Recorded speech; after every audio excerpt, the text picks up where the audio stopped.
Agriculture holds tremendous potential to propel the economic growth of Nepal. Currently, it contributes 28.9% to Nepal's gross domestic product. Sahaj is a joint initiative of the Government of Nepal and the Government of Switzerland. It is mandated by the Swiss Agency for Development and Cooperation and implemented under the Ministry of Agriculture and Livestock Development by Swiss Contact and CPRED. The first phase of the program is from March 2016 and will continue until December 2019. Sahaj is a national program with a specific focus on state WAN.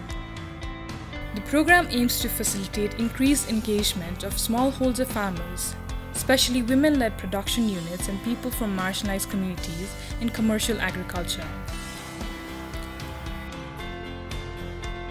In the current phase, Sahaj works in the goat sector, maize sector, vegetable sector, post-harvest cross sector, and crop protection cross sector. The sectors were selected based on pro-poor outreach potential, growth potential, and feasibility of systemic intervention. Gender equality and social inclusion is a cross-cutting theme across the program, which focuses on creating opportunities for women and poor farmers from disadvantaged groups. Another cross-cutting theme includes Sahaj's work in enabling agribusiness environment with the national and subnational level governments, public agencies, and business platforms.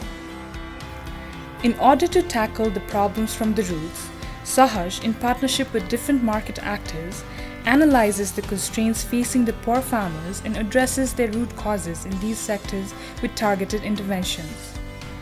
Common problems that farmers face can include limited access to quality agro-input, knowledge and extension services, as well as markets from the end products. The program interventions tap into pro-poor growth opportunities in the sectors.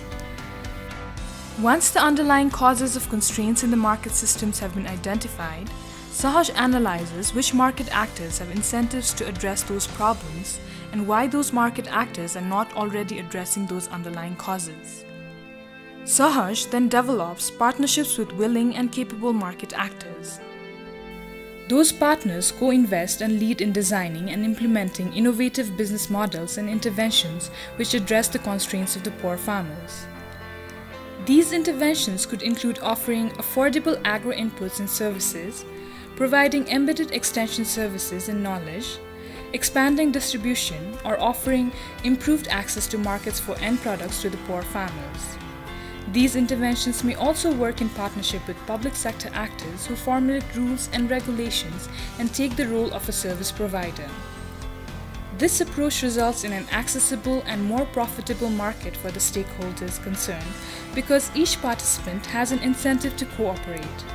Ultimately, smallholder farmers get a higher income because of the improved access to good farming knowledge and practices, agro-inputs and markets for their produce. Since majority of the activities become a part of the private sector partners' business models, the impact of the interventions is sustainable. This means the beneficiaries will continue to gain long after Sahaj's exit from the interventions.